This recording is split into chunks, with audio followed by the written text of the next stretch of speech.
The Lady in Black. It was written by Eleanor H. Porter. The house was very still. In the little room over the porch, the Lady in Black sat alone. Near her, a child's white dress lay across a chair. On the floor at her feet lay a tiny pair of shoes. A doll hung over a chair, and a toy soldier occupied the little stand by the bed. And everywhere was silence, the strange silence that comes only to a room where the clock has stopped ticking. The clock stood on the shelf near the end of the bed. The Lady in Black looked at it. She remembered the wave of anger that had come over her when she had reached out her hand and silenced the clock that night 3 months before. It had been silent ever since, and it should remain silent, too. Of what possible use were the hours it would tick away now? As if anything mattered, with little Kathleen lying out there white and still under the black earth. "Mother!" The Lady in Black moved restlessly and looked toward the closed door. Behind it, she knew, was a little boy with wide blue eyes who wanted her. But she wished he would not call her by that name. It only reminded her of those other little lips, silent now. "Mother!" The voice was more demanding.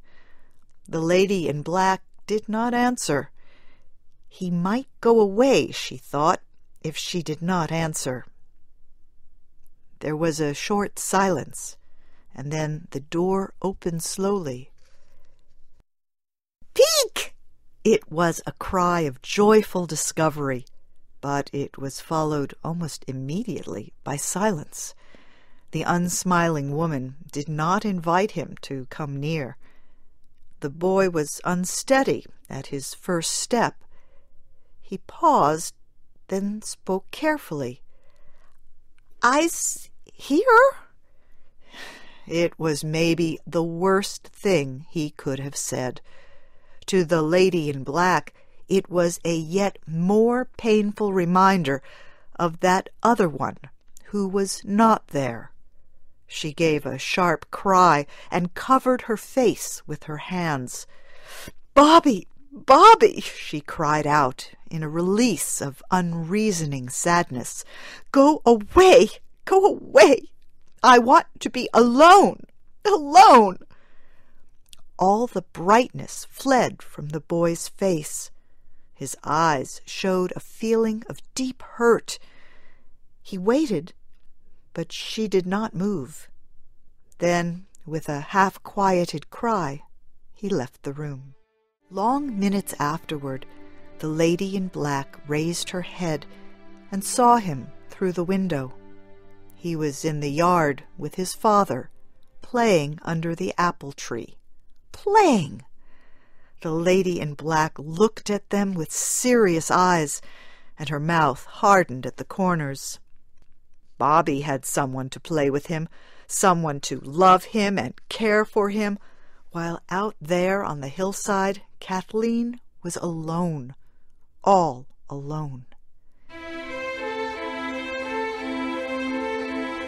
With a little cry, the Lady in Black sprang to her feet and hurried into her own room. Her hands shook as she pinned on her hat and covered herself with her black veil. But her step was firm as she walked downstairs and out through the hall. The man under the apple tree rose hurriedly and came forward. "Helen, dearest, not again today," he begged. "Darling, it can't do any good." "But she's alone, all alone. You don't seem to think. No one thinks. No one knows how I feel. You don't understand. If you did, you'd come with me. You wouldn't ask me to stay here," choked the woman. "I have been with you, dear," said the man gently. "I've been with you today and every day, almost since she left us. But it can't do any good, this continuous mourning over her grave.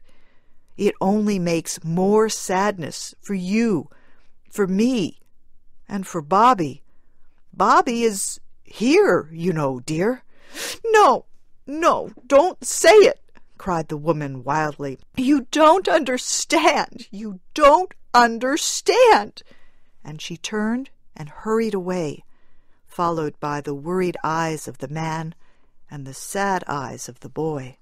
It was not a long walk to the burial place. The lady in black knew the way, yet she stumbled and reached out blindly. She fell before a little stone marked Kathleen. Near her, a gray-haired woman, with her hands full of pink and white roses, watched her sympathetically.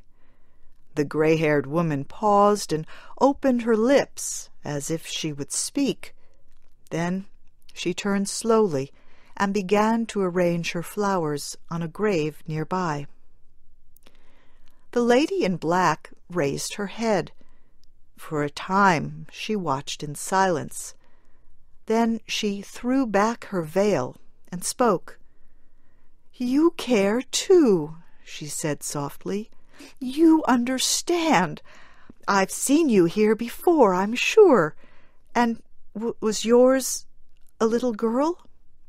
The gray-haired woman shook her head.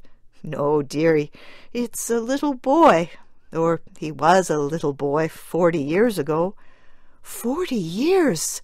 So long! How could you have lived 40 years without him?" Again the little woman shook her head. "One has to, sometimes, dearie. But this little boy wasn't mine."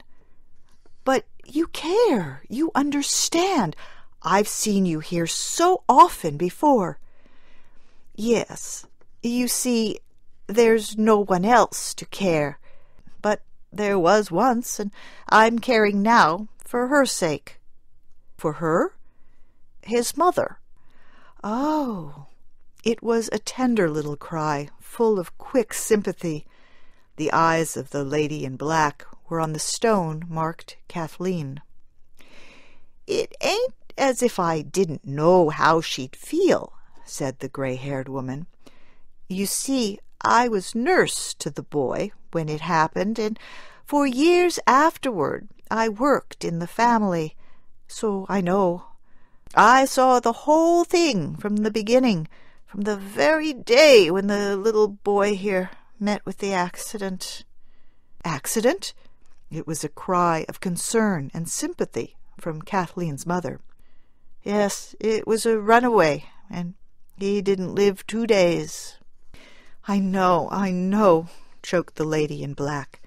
Yet she was not thinking of the boy and the runaway horse accident. "Things stopped then for my mistress, and that was the beginning of the end. She had a husband and a daughter, but they didn't seem to be important, not either of 'em. Nothing seemed important except this little grave out here. She came and spent hours over it, bringing flowers and talking to it." The lady in black raised her head suddenly and quickly looked into the woman's face. The woman went on speaking. "The house got sadder and sadder. She didn't seem to mind. She seemed to want it so. She shut out the sunshine and put away many of the pictures. She sat only in the boy's room, and there everything was just as it was when he left it. She wouldn't let a thing be touched. I wondered afterward that she didn't see where it was all leading to, but she didn't." "Leading to?" The voice shook. "Yeah, I wondered she didn't see she was losing 'em, that husband and daughter, but she didn't see it." The lady in black sat very still. Even the birds seemed to have stopped their singing. Then the gray-haired woman spoke. "So, you see, that's why I come and put flowers here. It's for her. There's no one else now to care," she sighed, rising to her feet. "But you haven't told yet what happened," said the lady in black softly. "Oh, I don't know myself, really. I know the man went away. He got something to do travelin', so he wasn't home much. When he did come, he looked sick and bad. He come less and less, and he died. But that was after she died. He's buried over there beside her and the boy. The girl, well, nobody knows where the girl is.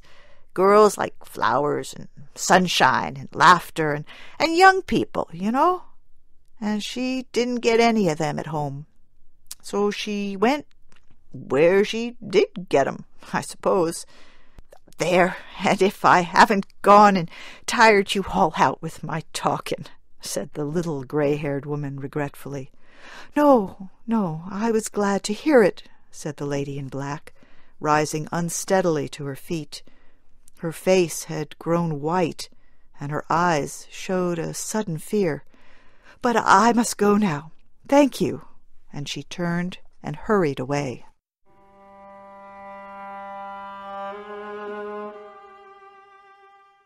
The house was very still when the lady in black reached home.